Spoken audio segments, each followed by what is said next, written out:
Sistema das vozes. Versão 4.4. Número. Sistema das vozes. Versão 4.4. Número. Sistema das vozes. Versão 4.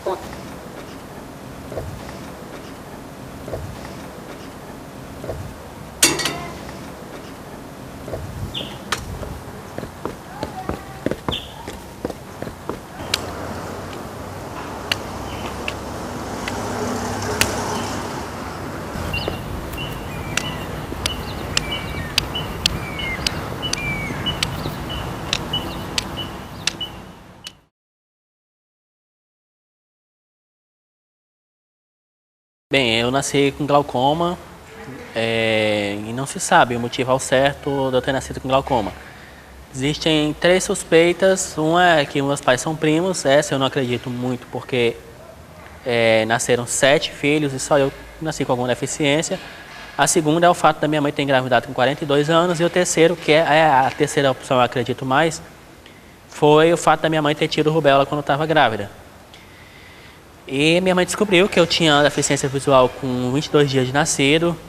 E aí de lá pra cá eu tive que fazer várias cirurgias para diminuir a pressão do globo ocular. Até que quando eu tinha 15 anos eu tive que tirar o olho mesmo, porque a pressão já estava meio que perdendo o controle, a cirurgia já não adiantava mais, o remédio também não estava mais fazendo nenhum efeito. Então eu tive que tirar o olho por causa dessas dores mesmo. Uma coisa que é importante saber é que o cego ele tem a mesma educação que uma pessoa que enxerga tem. Tem aula de física, tem aula de matemática, tudo que a pessoa que enxerga tem. A diferença é que a gente tem algumas aulas além das aulas que as pessoas que enxergam têm. Por exemplo, a gente tem aula de orientação e mobilidade, que é para aprender a andar sozinho. A gente tem aula de AVD, que já mudou o nome, eu não sei qual é o nome agora. Mas resumindo, é para você aprender a fazer tarefas do dia a dia, varrer casa, a ligar alguma coisa na tomada, fazer comida, enfim, coisas que geralmente a pessoa que enxerga aprende no dia a dia com os pais. A gente tem uma aula específica para isso, então a gente acaba tendo meio que uma carga horária maior do que a carga horária de uma pessoa que enxerga. Meu nome é Marcos e esse aqui é o setor Braille da Biblioteca Pública de Fortaleza. Eu sou um atendente em Braille e a nossa função é falar sobre os meios de didática e de aprendizagem de uma pessoa com deficiência de visão. Iniciado pelo francês Louis Braille, o seu código consiste em 6 pontos que combinados formam todo o alfabeto, os números e mais as notas musicais. Além de tudo isso, nós temos aqui a reglete, que é um objeto usado como caderno por uma pessoa de deficiência de visão. Que tem deficiência de visão. Ela tem esses 6 pontos, se você puder dar uma focada nele. Esses 6 pontos consistem nos pontos que eu falei, que combinados formam as letras em Braille. Colocamos um papel aqui, nessa parte. Daí então fechamos e iniciamos a feitura das palavras com esse objeto que se chama punção, correspondente ao lápis ou caneta de uma pessoa vidente, de uma pessoa que tem visão perfeita. A partir daí nós vamos nesses espaços chamados de celas, fazendo as perfurações condizentes ao código Braille. Além disso também, nós temos os livros em áudio, que fundações se disponibilizam a fazer essa gravação desses livros, para que pessoas que têm ou não visão, mas que se interessam pela leitura em áudio, poder se deleitar. Além dele, nós temos também o soroban, objeto que vem de origem, esse é de origem brasileira, é uma adaptação do ábaco, com algumas diferenças, que foi feito para pessoas com deficiência de visão poderem também aprender matemática. No mais, além de tudo, nós temos o livro em Braille. O nosso acervo é de mais de 3.500 livros, além dos livros em áudio. O livro em Braille, também eu gostava que você, por favor, focasse aqui, ele consiste em pontos em alto relevo, feitos através de uma impressora e doados também pela Fundação Dorina Noil para cegos e também pela Fundação Benjamin Constant. Além disso, Nós temos outro objeto de suma importância para um deficiente visual, que é a bengala. Aí a bengala serve para poder orientar um deficiente visual. Ela vai indicar, numa distância de 1 metro a 1,5 metro, por onde ele pode seguir sem maiores precipitações. Agora na faculdade é cada um por si e Deus por todos. Aí você pega as apostilas, pega os textos, escaneia tudo, e aí o computador ele vai lendo. Através de um programa de síntese de voz, ele vai lendo, e aí a gente vai conseguindo, enfim, ter acesso aos textos. E na faculdade eu faço isso, eu pego as apostilas, pego os textos que o professor dá, escaneio tudo. As provas eu faço no computador, no Word mesmo, depois imprimo a prova, entrego o papel para o professor, e aí ele acaba, enfim, me dando a nota normal. E a prova que eu faço, tirando alguma coisa assim mais visual, mas ela é a mesma, a parte teórica é igual a dos outros alunos também. A inclusão social é bem complicada, porque, como eu falei no começo, as pessoas têm muito aquela visão de que o cego não é capaz de fazer muita coisa que é capaz. Na verdade, assim, eu falo cego, mas se inclui no geral, para todo mundo, para o surdo, para o cadeirante. As pessoas têm muito essa visão de que o cara não é capaz, quando na verdade o cara, às vezes, pode ser até 1000 vezes melhor do que uma pessoa normal. E, principalmente, essa inclusão é mais complicada no mercado de trabalho. Porque, às vezes, o cara tem uma graduação, o cara tem um nível superior, e o que é que as empresas fazem? Não contratam. Ou se contratam, porque tem a lei de cotas, então eles são obrigados a contratar, contrata o quê? O cara contrata ali uma pessoa que tem um problema físico para ser cobrador de ônibus, que é muito comum você ver um deficiente físico sendo cobrador de ônibus, contrata para ser zelador, enfim, contrata para esses empregos mais baixos, assim.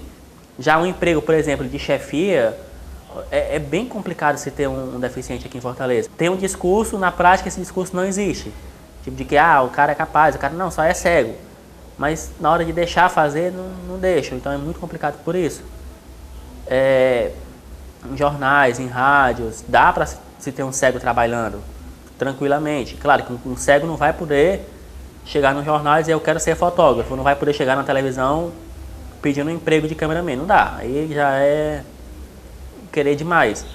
Mas, enfim, o cara ser um produtor, o cara tá numa rádio ali, ser locutor, dá tranquilamente. A gente tem até um exemplo do Paulo Rodrigues, que trabalhava numa rádio aqui de Fortaleza.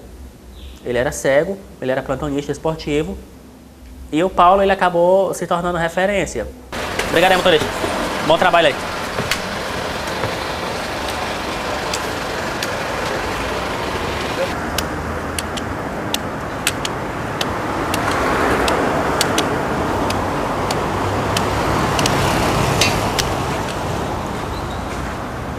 Eu trabalho no Instituto Federal do Ceará, sou bolsista do projeto de acessibilidade virtual, que a gente testa sites do governo, a acessibilidade de sites do governo, e também trabalho no Dragão do Mar.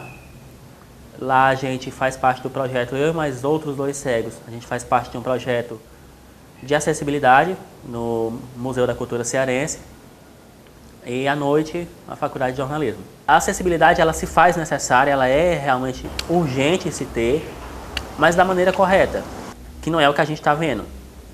Por exemplo, a prefeitura gastou um dinheirão reformando o calçadão da Beira-Mar. Pode até ter ficado legal, mas tem um pequeno probleminha. Colocaram um piso tátil para cego, e aí o piso tátil tem 2 grandes problemas. O primeiro é que o piso tátil tem um relevo muito baixo, que dependendo do sapato que você tiver, você não sente. E a segunda coisa é porque o piso tátil tem 2 coqueiros na frente. Então você vai confiando que não tem nada, de repente você encontra uma árvore. Então isso é errado, cara, porque o piso tátil, enfim, ele é para o cego se locomover. Então se ele vai se locomover ali, ele sabe, quer dizer, ele imagina que não vai ter nada na frente. Então a acessibilidade, assim, ela está sendo feita de uma maneira muito errada. Em muitos locais, ela está sendo feita de uma maneira equivocada. Por isso, e principalmente porque tem muitos teóricos que, eu conheço o cego, eu sou casado com cego há 30 anos, não sei o quê, mas você não é cego. Simplesmente essa é a diferença, a pessoa não é cega. Então, o que acontece muito? pessoa, por se achar, tem mestrado, tem não sei o que, acha que conhece e acaba fazendo alguma coisa ali sem consultar o público-alvo, que foi o que a prefeitura fez. Colocou o piso tátil sem consultar nenhum cego para saber se aquele piso tátil estava adequado. Então, e aí fica aquela coisa, está feito. Piso tátil que ele vai direcionando. Então, o piso tátil, ele, quando vai chegando numa esquina ou numa porta, ele tem uma identificação diferente. Uma das grandes dificuldades que a gente tem, mesmo a rua tendo sinal sonoro, é a questão dos motoqueiros, principalmente motoqueiros, não respeitar o sinal. Então aqui no Dragão é muito comum, a gente está atravessando a avenida e motoqueiro, até carro, até caminhão já aconteceu de avançar o sinal. Então essa é a dificuldade que a gente tem muito grande de atravessar. Aqui em Fortaleza ainda são muito poucos os sinais sonoros que tem. Onde eu conheço só tem na Bezerra de Menezes completa, todos os sinais que a Bezerra tem.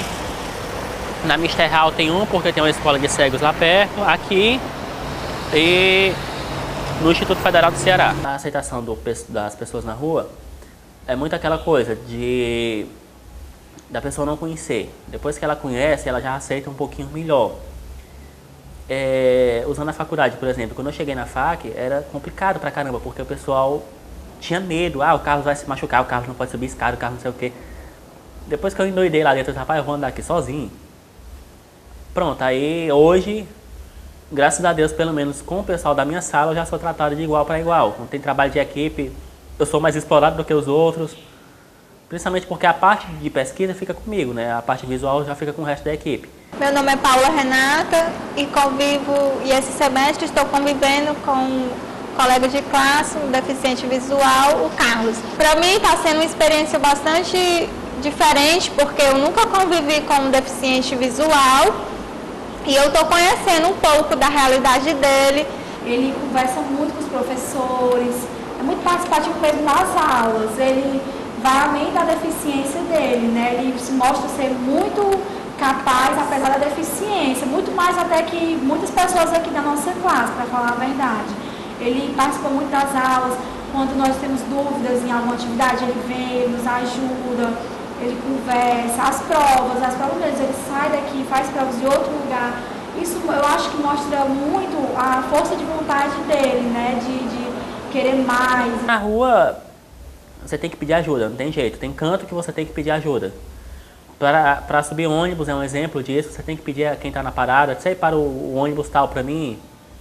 Se não tiver ninguém, aí o bicho pega, porque você tem que tentar ouvir o barulho do ônibus e dar sinal e perguntar qual é.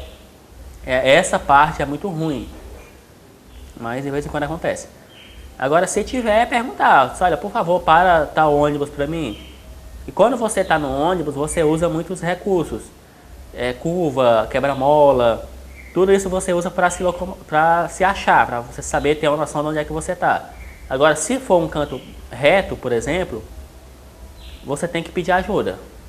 De ter conhecido também aqui a Associação de Cegos, eu passei a me aceitar como cego e aprendi todos os conhecimentos necessários para se viver nessa sociedade exclusiva do jeito que é, né? Então hoje eu já consigo me deslocar sozinho, ando de bengala para qualquer local, utilizo o sistema Braille para ler e escrever, utilizo o computador com leitores de tela e hoje acho que com a deficiência visual aprendi muita coisa e não me arrependo, não me arrependo não, que não foi nem culpa minha, né? Mas não tenho isso como se tenha sido uma catástrofe na minha vida não, mas sim um momento que me fez aprender muita coisa.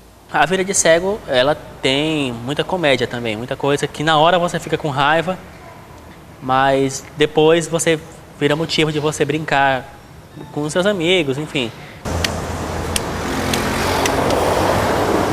Desculpa aí.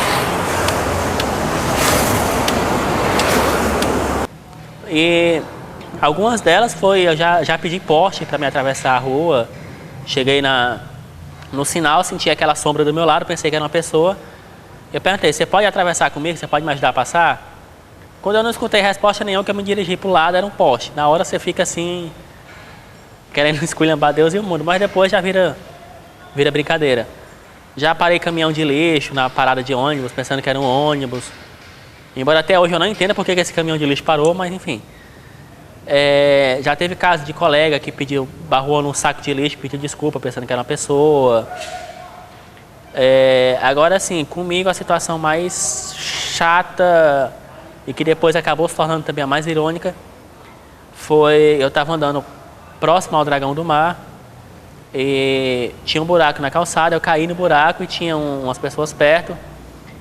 E a pessoa veio perguntar, você caiu no buraco? Eu disse, não, amigo, eu tô aqui deitado, descansando um pouquinho. Porque eu até respondi meio grosso. Porque, primeiro que o cara tava vendo que eu tinha caído. Segundo, porque depois você levar uma pancada dessa, você fica realmente com raiva, né? Acho que não tem pessoa no mundo que depois de cair no buraco, bater joelho, bater perna, braço no chão, não vai ficar com raiva, com a dor, né? Mas assim, é tranquilo, essas coisas acontecem, é normal, não tem como você evitar. Enfim, infelizmente é não se estressar. Ter que... sabe que vai passar por isso. Mas, enfim, é não se estressar mesmo.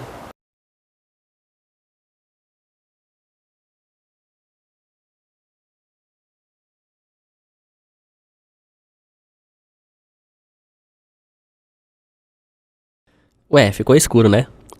Essa é a vida que a gente leva, no escuro. Mas nem por isso significa dizer que tudo acabou. Não.